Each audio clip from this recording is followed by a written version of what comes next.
have the FRA administrator, Amit Bose. Amit is someone who was well trained for this job. And the reason I say that is because in 2009, when I came into the job as secretary, one of the first people we hired was Amit. And he did a terrific job in many different positions. And all of the stars aligned correctly for him after President Biden was elected because he wanted to be the FRA administrator. And he had no idea that as FRA administrator, he was going to have billions of dollars. There's no time in the history of the FRA or DOT when they've ever had so much money. And what a delight for him to have the opportunity to be with the Secretary and the President in announcing what all of you know has really launched high-speed rail in America. So, Amit, one of the reasons that we're delighted that you're here is so we can say thank you to you, Secretary Buttigieg, and President Biden. You have launched high-speed rail in America that never could have happened without the President's leadership, without the bipartisan support of the Congress. Thank you, Congressman Larson, and without your extraordinary leadership. And so we want to say thank you to you and welcome you, and just say everybody in this room is a high-speed rail enthusiast, and we know we could not be where we're at today without you, your leadership of Secretary Buttigieg and President Biden. Thanks for being here.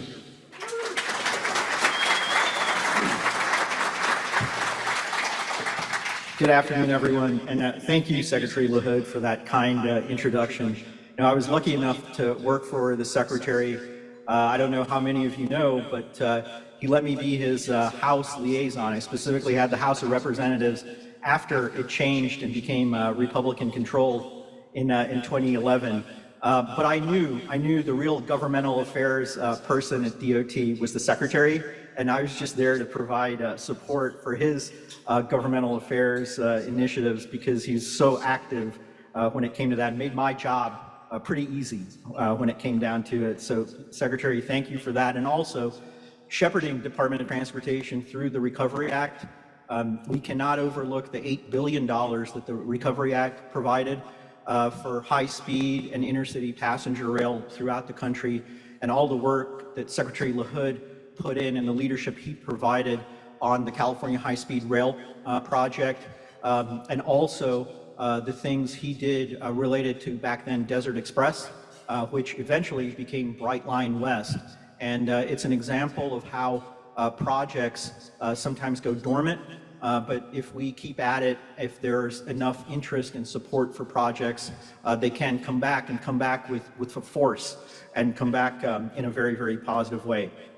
Thank you to the U.S. High-Speed Rail Association and also to CEO Andy Kunz for inviting me here today, and also to Ezra Silka, who I know put in a lot of time and effort. Last year, it's hard to believe it's been a year, but last year since I attended the conference, I talked about how for the first time since the Obama administration and Secretary LaHood's tenure, we had a chance to move high-speed rail forward in the United States in a meaningful way. I talked about FRA's federal, state, national program and what the corridor identification program could mean for high-speed rail. This year, it's not about what could happen, it's about what is happening. When it comes to expanding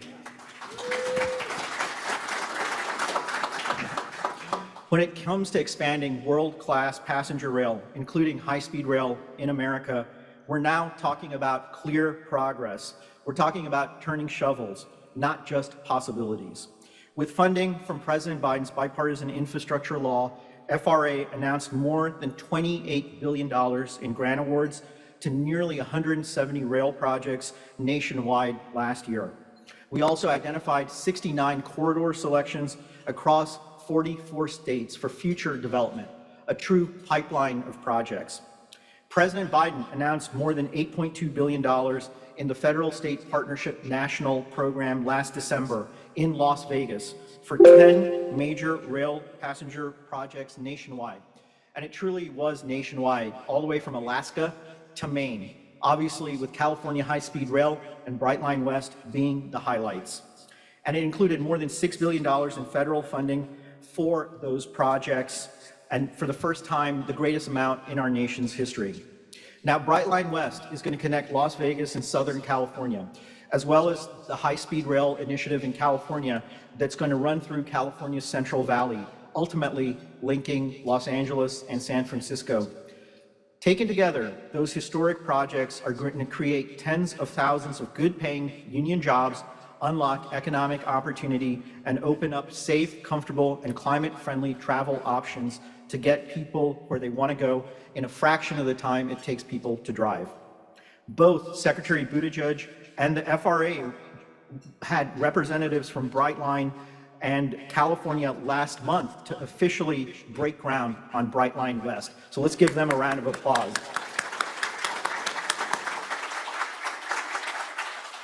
We are excited about the progress and excited about the benefits. Faster trip times along I-15 with expected trip times of just over 2 hours, nearly twice as fast as driving. Fewer emissions with trips expected to serve more than 11 million passengers annually. That's going to take millions of cars off the road. And thanks to the all-electric train sets, removing an estimated 400,000 tons of carbon dioxide per year. And thousands of new good-paying union jobs, thanks to Brightline's agreement with the California State and Southern Nevada building trades, and a separate agreement with the union operating crafts to employ union workers for the ongoing operations and maintenance after it's in service. At the same time, we look forward to rail service moving forward in California's Central Valley, where the benefits would mean speeds up to 220 miles an hour along a 171-mile corridor connecting the Central Valley to urban centers in Northern and Southern California eventually, with fewer emissions and train sets that are powered by 100% renewable energy. And also more good-paying union jobs that are in service right now. There's over 11,000 such construction jobs already created, and there's a commitment from the California High-Speed Rail Authority for union labor for operations and maintenance.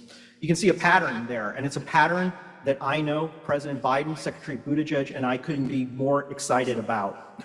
These are the types of transformational projects and with wide-ranging benefits that Americans need and deserve. We're proud to support the construction activities on these two high-speed rail projects. They're unquestionably the marquee high-speed rail projects that we have underway in this country. We're proud to support the construction activities, but that's not all. We are also setting our sights on the future. The 69 passenger rail corridors announced last December through FRA's Corridor Identification Program is going to help do just that. Created through the bipartisan infrastructure law, the Corridor Identification Program is creating that pipeline of intercity passenger rail projects. Notably, I want to draw your attention to the inaugural round of selections that aim to advance 7 new high-speed rail corridors, such as the high-speed rail corridor to connect Vancouver, Canada, Seattle, and Portland, with potential future extension to Eugene, Oregon. Proposed high-speed rail corridor to connect Dallas and Houston, with station stops in Dallas, Brazos Valley, and Houston. FRA is excited about the leadership role that Amtrak has taken to advance that effort. A proposed high-speed rail desert corridor to connect Victor Valley to Palmdale, California, extending Brightline West and the California High-Speed Rail project to create a true network of high-speed rail in the West.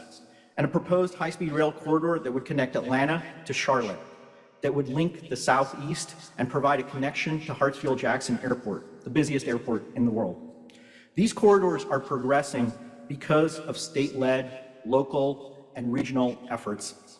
Entities like Washington Department of Transportation, Amtrak, the North Central Texas Council of Governments, the High Desert Corridor Joint Powers Authority, and the North Carolina Department of Transportation identified needs and built the necessary partnerships. As we have seen through partnerships like the Northeast Corridor Commission, as well as regional planning in the Midwest, an entire region or multiple states must take steps and build partnerships, including governance and funding, including working with host railroads in some circumstances. Long-term, FRA sees the Corridor Identification Program as the primary mechanism for developing off Northeast Corridor intercity passenger rail corridors, with the Corridor Identification Program producing that project pipeline. So I encourage everyone to continue building and strengthening relationships at the state, multi-state, and regional levels. Beyond the federal, state, national, and corridor identification programs, FRA also announced more than $1.4 billion through our Consolidated Rail Infrastructure and Safety Improvements Grants Program for 70 projects, several of which will benefit passenger rail. Notably, more than $200 million going to the California High-Speed Rail Authority to remove 7 at-grade crossings and convert them to grade-separated crossings while closing another in the city of Shafter. These FRA grants are in addition to the Department of Transportation's grant programs like Rebuilding American Infrastructure with Sustainability and Equity, RAISE grants, that went to the California High-Speed Rail Authority and also to the San Bernardino County Transportation Authority that's going to fund construction of Brightline West train stations in California. A few years ago, federal support for transformative rail projects looked quite different. The previous administration, and this is important, the previous administration filed a lawsuit against the California High-Speed Rail project with the intent of stalling it and stopping it. Paused projects like the Hudson Tunnel project and Caltrain electrification that's set to go into service this summer. Let's not let other projects wither like they did for those 4 years. Under the Biden-Harris administration, we are using all of our resources to advance projects that people want and communities need, that will reshape our transportation landscape and bolster our economy. With the opportunities created by the historic funding of the bipartisan infrastructure law, we're also seeing states respond by dedicating more funding to passenger rail as well. It's an encouraging sign. In Colorado, for example, Governor Jared Polis and the legislature worked extra hard to get the first dedicated passenger rail funding through their legislature in the state's history.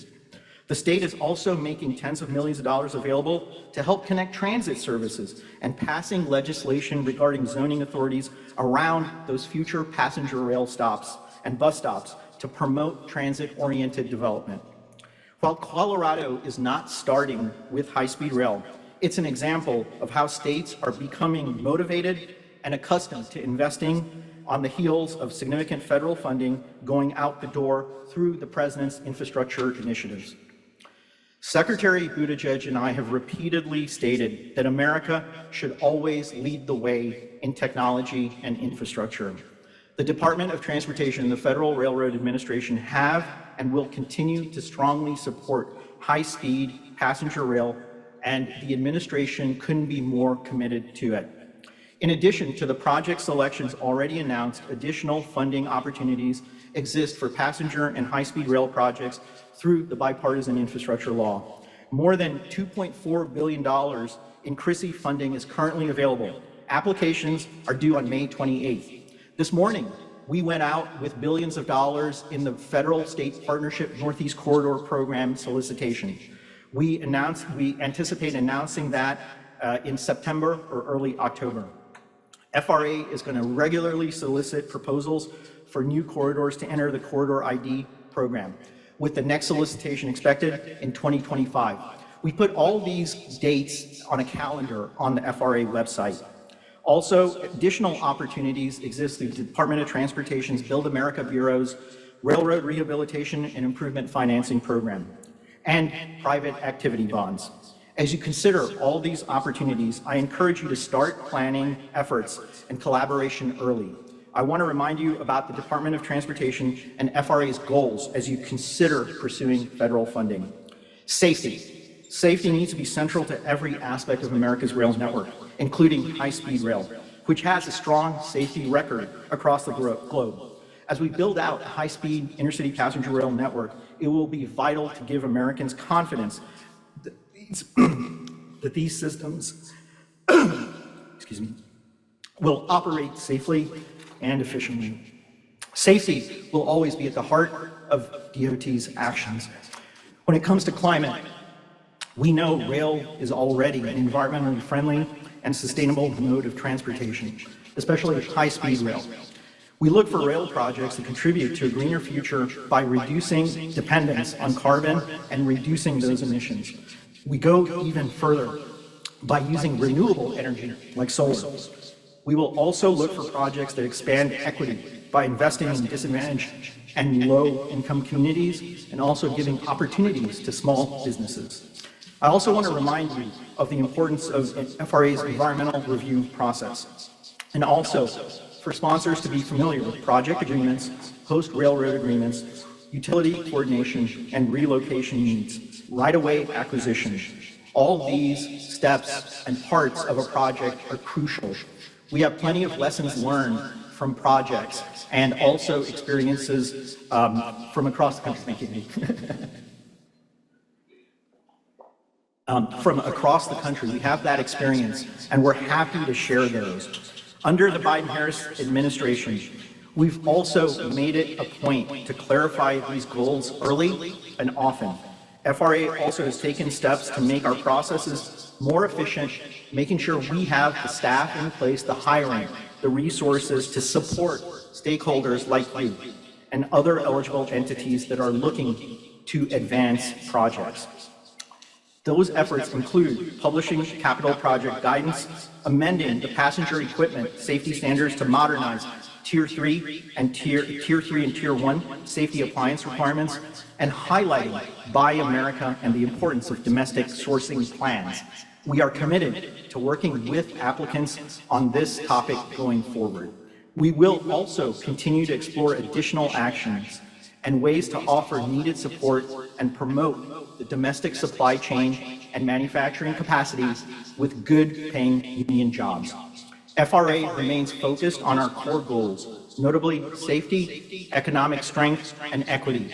We look to entities to submit strong applications that meet those requirements and clearly articulate how those core goals are being met and how projects will deliver benefits in local communities. Thanks to the President's investment in passenger rail, we're finally reversing a half-century of federal underinvestment. New projects and corridor development is underway, and we're laying the foundation for future passenger rail, of which many of you in this room have been and will be a part of.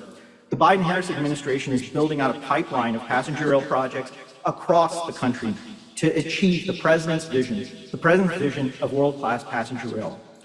FRA will continue to invest strategically to bring new and expanded service to more regions across the country to grow a safer, cleaner, and more equitable rail system. The bipartisan infrastructure law has gotten us serious about passenger rail growth and delivering high-speed rail across the United States. That's good for the economy, it's good for workers, it's good for the environment, and most of all, it's good for the American people. I take great pride, as Secretary LaHood said, I'm lucky, but I take great pride in being here again to talk about all these initiatives, and especially during this important infrastructure week. I'm particularly proud of the work at the Department of Transportation and my colleagues at the Federal Railroad Administration, who are determined, as President Biden said, to make this an infrastructure decade. It's the moment right now that many of us here have been waiting for and advocating for years. Now it's time to build on the progress that's already underway. It's time to deliver, and that does not happen without all of you in this room. Thank you. Thank you, Amit.